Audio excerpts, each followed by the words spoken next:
Gambia, Angola, China Holding, Gash, producers of the finest tomato paste in the Gambia. Jaja tomato paste, available in 5 kilos, 1 kilo and in sachets. For wholesale and retail, visit our factory at Banjulanding. We are also producers of Jaja mineral water, cool, clear and fresh. Gash, Gambia, Angola, China Holding, with headquarters at Fatu Golden Plaza, Mile 7, Bertel Harding Highway. Gash Group also provides the best security company, Gash Security, for your offices, warehouses, homes and personal property. Gash Group for all your construction projects, offering you quality water reticulation for your gardens, pump irrigation, tidal irrigation projects and all types of buildings. You can contact Gash on 396-7894, 700-8993, 373-0259. Visit us at Gash Global Group on Battle Harden Highway, Fatu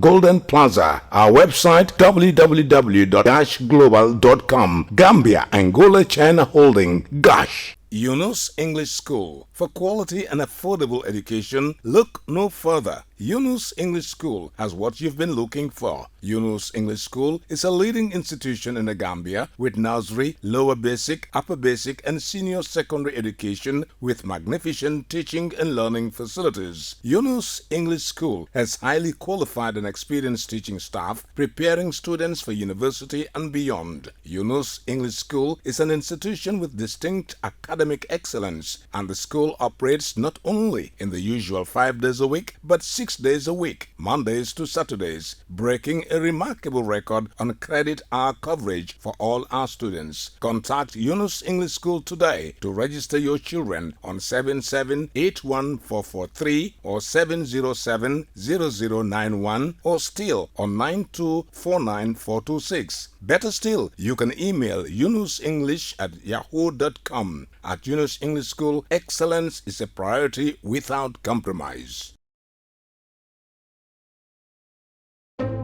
Tough Africa Global presents the first Eco Smart City in the Gambia, the Tough City, located between Gunjur and Sifo. It is 30 minutes away from the Banjul International Airport. At Tough City, you will be able to live, work, play, and shop in a healthy multi-purpose community. This vibrant urban environment will meet your everyday needs with commercial, business, recreational and other complementary services to increase the value of your home. With up to 5,000 units of affordable homes on a 500-hectare land, Tough City will be twice the size of Banjul.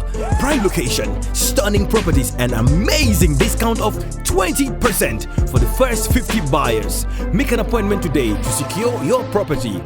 For more information, please call +220-776233 or +220-376-2333, or you can send an email to info@toughafricaglobal.com. Better still, visit our office at Madiba Mall, Brewfoot Gardens Estate. Tough City, a green and smart city accessible to all.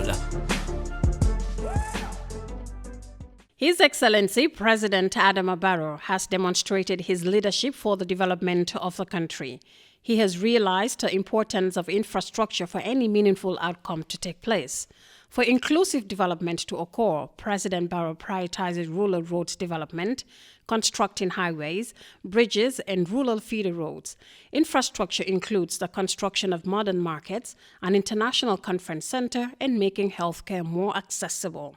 Under the Barrow administration, the Gambia has put on its smile again and opened to the world and bent on providing ultra-modern facilities to welcome visitors at the Banjul International Airport. Building modern classrooms, creating a conducive environment for teaching and learning is worth the investment in education to enhance skills development and acquisition. President Barrow commits to improving electricity transmission and distribution as it is a bedrock for socio-economic advancement.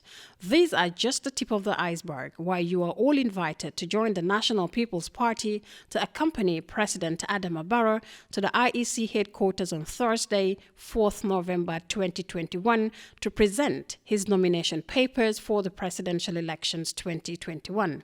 Barrow is for peace, progress and unity for Gambians.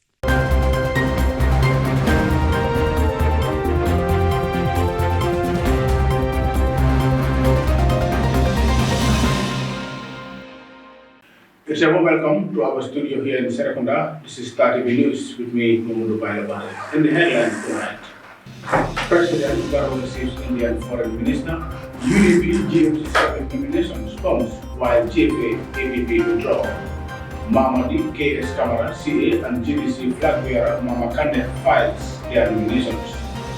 Dry goods production also hit hard by COVID pandemic. In the other news, our Suez Philippines funds has winter rates cash outcomes. COVID global debt toll stopped 5 million in under 2 years.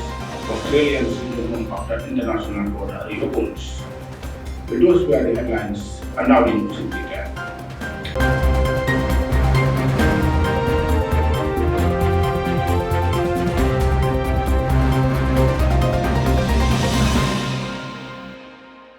President Adama Barrow on Monday afternoon received the Indian Minister of State for External Affairs, His Excellency Shri, who is in the country for its legal official visit. Binda Colley reports.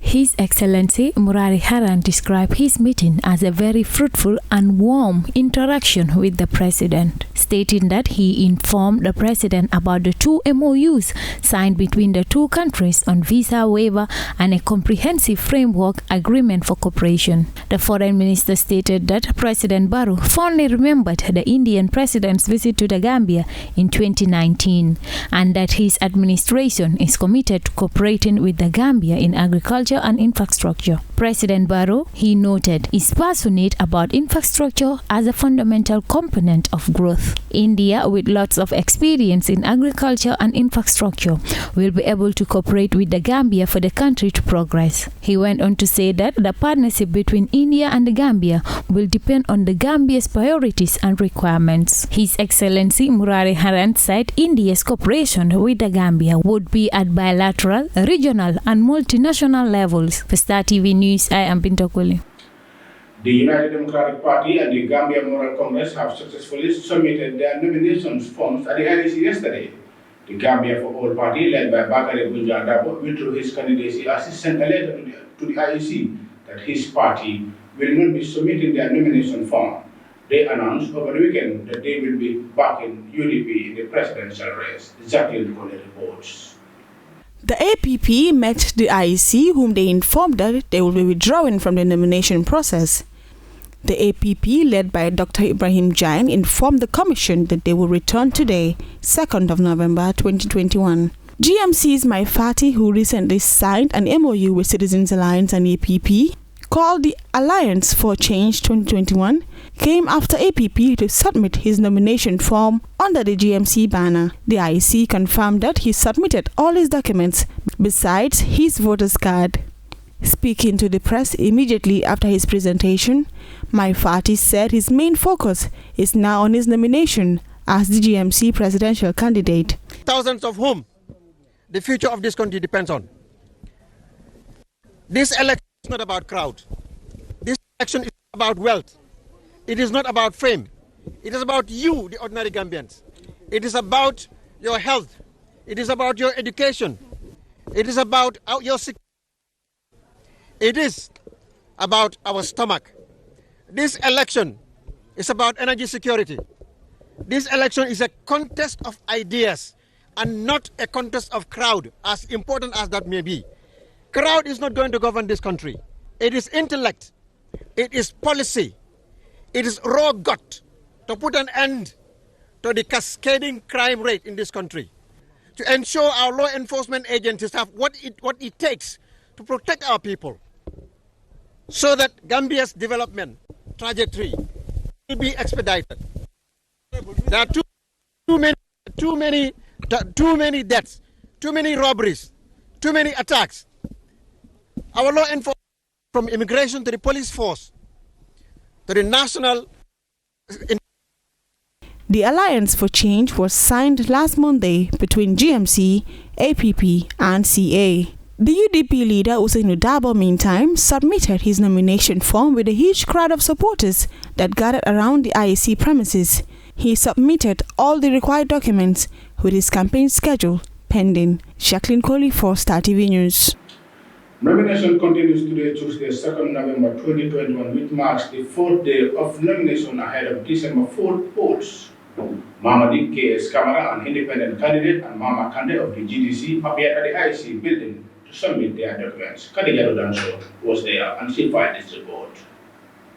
Mamadi K.S. Kamara was the first candidate to submit his credentials to the IEC. Kamara, after submitting his documents, told journalists that if elected to office, he wants to fight for justice, as he believes that he was badly tortured in 1938. Kamara also said his government is here to fight for justice, not only for himself, but for the Gambians. Mama Kande of the Democratic Congress, after submitting his documents to the IEC, told journalists that his main priority is to reunite Gambians, as he believes that Gambians are divided. There are many corruptions in the country which needs to be eradicated. Mr. Kande laments on the health sector, as he believes that most of the Gambian hospitals lack drugs and many patients are unfairly treated. Also, many women died during delivery. To bring Gambians together. And whoever becomes the president in this country, if you are not making any effort to reunite Gambians, you will realize no development. The second thing is the health sector. We have seen the situation in our health sector, and I think this is a priority. Education and agriculture. I thank you. GDC leader Mama Kande also made it clear to reporters that the No Alliance movement is not registered as a political organization, dismissing talk of coalitions involving registered political parties, adding that this is not a registered group. So I think that it is clear. That is why I am nominated under the GDC ticket. The coronavirus pandemic has hampered the world and all business sectors. The production of dry fish is not an exception. Ghanaians at the Bruford Ghana town seaside explains how the pandemic affects their business. Our reporter Yamuna Koka visited Bruford Ghana town and she filed this report. Drying is a method of food preservation that works by removing water from the food, which inhibits the growth of microorganisms. Fish are preserved through such traditional methods as drying, smoking, and salting. The oldest traditional way of preserving fish was to let the wind and the sun dry it. Ghanaians at the Ghana town Bruford village uses the dry and smoke method of preserving fish. Ajua Isioba, a Ghanaian dry fish seller, explains the difficulties she faces in preserving her dry fish.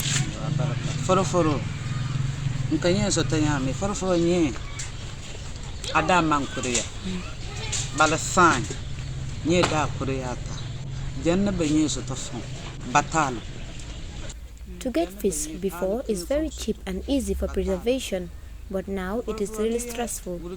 Before, we get fish for $1,000 for a pan, but now it has gone up to $3,000 or $4,000. She added that it is a source of income for her and her family for many years. Another businesswoman, Araba Bedu, said that the dry fish business has really changed compared to before the pandemic.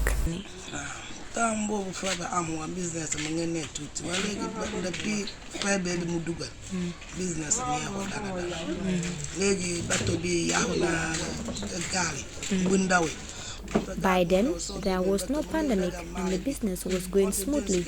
But now, the narrative has changed. There are not much canoes compared to before. If I take the dry fish to the market, it takes time before it gets sold. Mrs. Bedu added that she has been in the business for several years now and it has been challenging.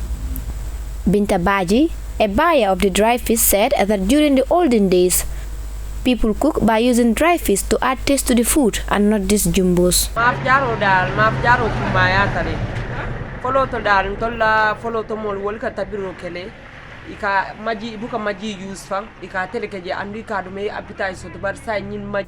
During the olden days, our forefathers used dry fish to add taste to the food, but now time has changed. People use all kinds of jumbos to add taste to the food, which is causing lots of sicknesses to the body. According to research, fresh fish rapidly deteriorates unless some way can be found to preserve it. Drying is a method of food preservation that works by removing water from the food, which inhibits the growth of microorganisms. Open air drying using sun and wind has been practiced since ancient times to preserve food. Water is usually removed by evaporation, air drying, sun drying, smoke or wind drying.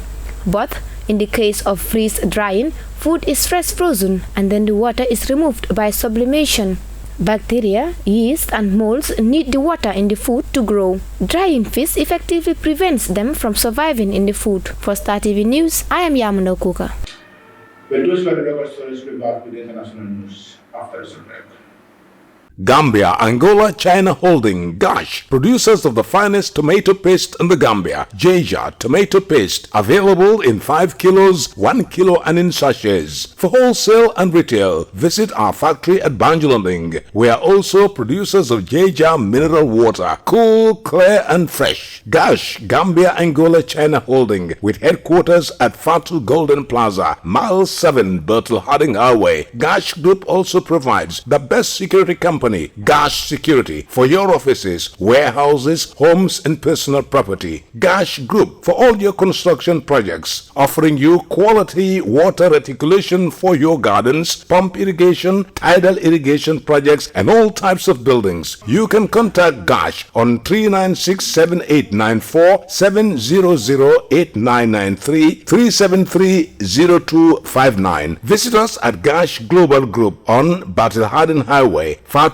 Golden Plaza. Our website www.goshglobal.com. Gambia, Angola, China Holding, Gosh. Yunus English School. For quality and affordable education, look no further. Yunus English School has what you've been looking for. Yunus English School is a leading institution in the Gambia with nursery, lower basic, upper basic and senior secondary education with magnificent teaching and learning facilities. Yunus English School has highly qualified and experienced teaching staff preparing students for university and beyond. Yunus English School is an institution with distinct academic excellence, and the school operates not only in the usual 5 days a week but 6 days a week, Mondays to Saturdays, breaking a remarkable record on credit hour coverage for all our students. Contact Yunus English School today to register your children on 77814443 or 7070091 or still on 9249426. Better still, you can email yunusenglish@yahoo.com. At Yunus English School, excellence is a priority without compromise.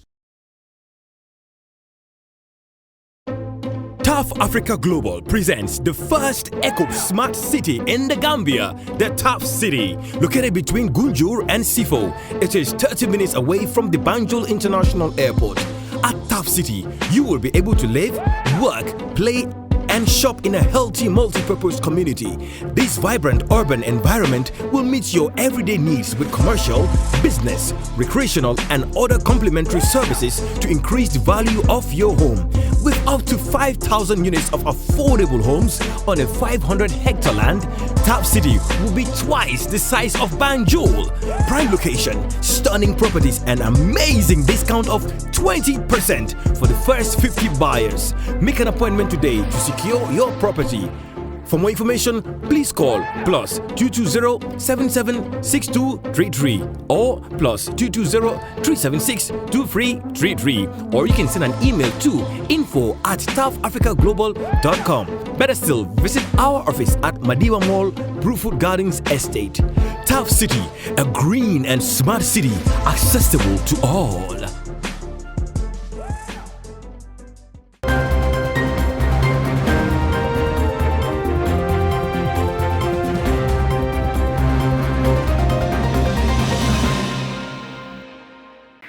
And now to the international scene, aid agencies are warning that millions of displaced Afghans are unprepared for winter as temperatures start to plummet. Many others cannot afford to heat their homes. The United Nations thinks it will cost $300 million to help almost 10 million people in need of Afghanistan through the winter. Al Jazeera's Charlotte Pellet reports from Afghan capital Kabul. Strapped above is everything they need. Inside, everyone they love. Winter is coming, and for 1,000 people on the outskirts of Kabul, it's time to go home. Most moved here 3 months ago to avoid fighting as the Taliban took control. Arif Martin and his family came from the central province of Daikundi, but they've found they can't survive in Kabul. There's no work. So the UN Refugee Agency is giving them cash to return. We had a lot of problems, plus it's getting colder and we don't have warm clothes, and no income to buy anything. Arif is one of more than 550,000 people who fled their homes this year, mostly because of fighting. Ahead lies a minimum 16-hour drive and a harsh winter.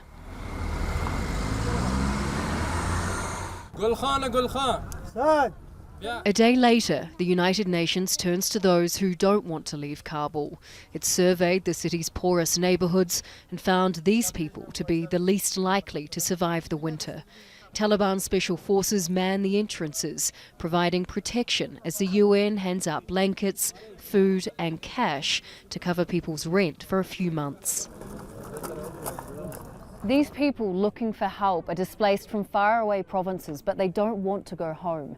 They're scared of what they'll return to and believe they have a better chance of surviving the winter here in Kabul.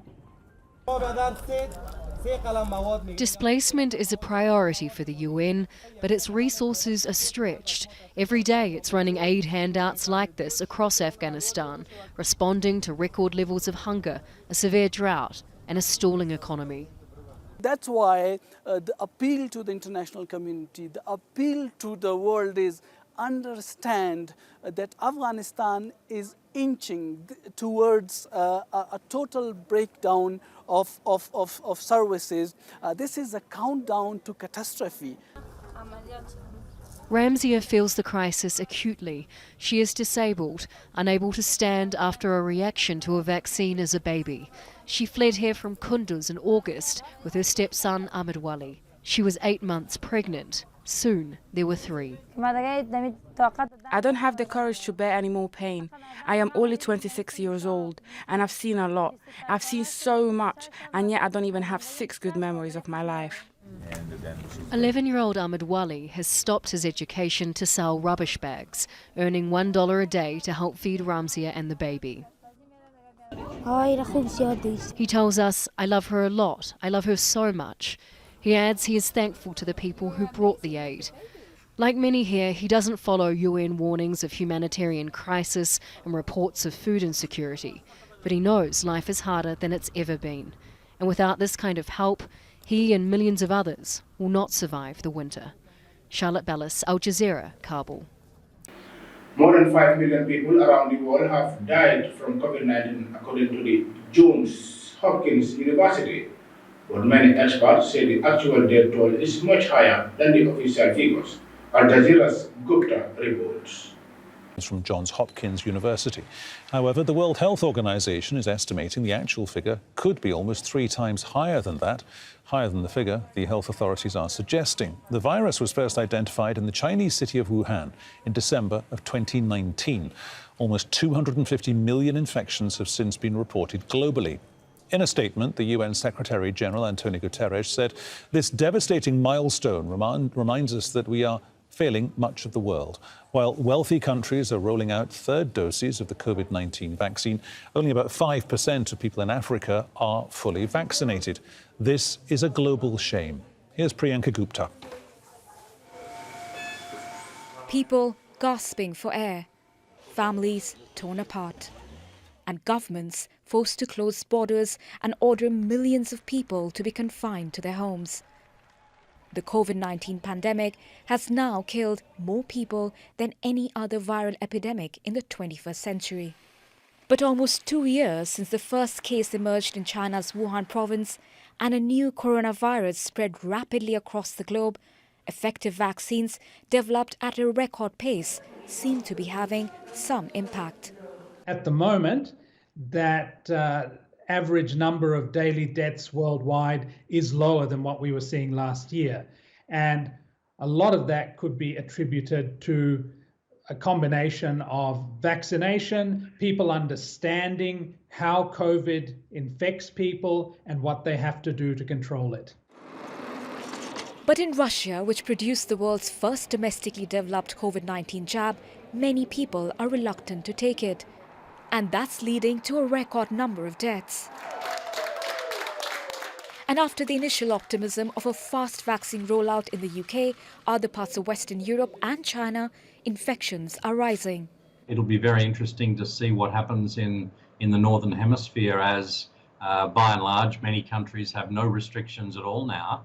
And vaccines are, obviously the whole population's not vaccinated. And as they go into winter, people are closing their windows and their doors, and there's a higher risk of transmission in both households and businesses and social settings. So I think we're about to learn a lot, and that is how much we can rely on the vaccine. While richer nations are racing to give booster shots, poorer countries, particularly in Africa, are struggling to get supplies of vaccines, leaving millions of people vulnerable.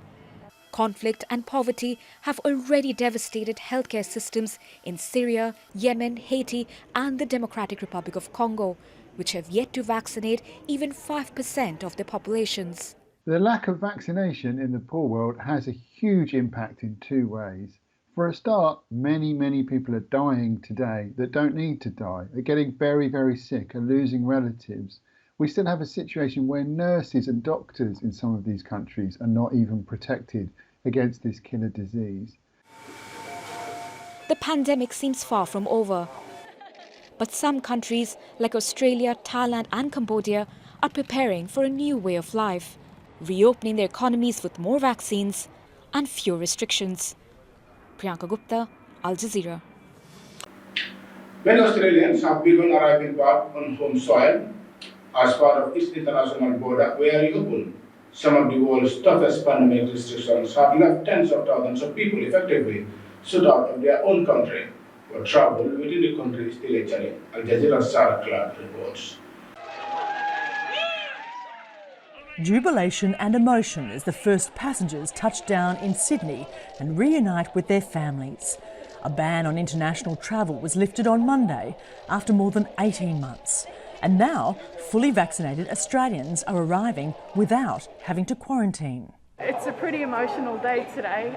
We lost my father-in-law last week, so it's happy feelings and sad feelings all at the same time, but so glad to see our family finally. Sheer gut-wrenching sadness of why I'm here, but you know, you can't fault the fact that at least I'm here, so I'm so grateful for that. Tens of thousands of Australians have been stranded overseas since the government closed its borders in March last year. Caps on passenger numbers coming into Australian airports also caused problems for those wanting to return home during the pandemic. Feels really good. I'm actually here for my dad's funeral.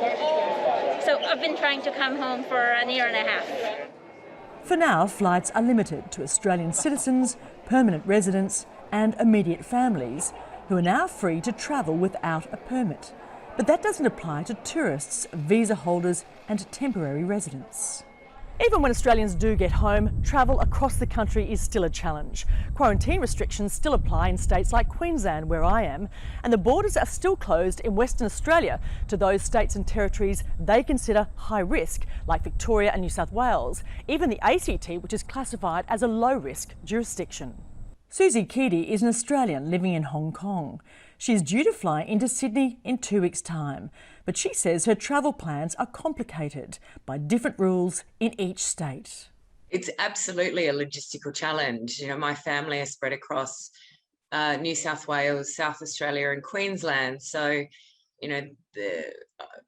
firstly, getting across the international border, that was sort of hurdle number one. And now having to navigate the different restrictions and the different approaches to domestic borders, remains challenging.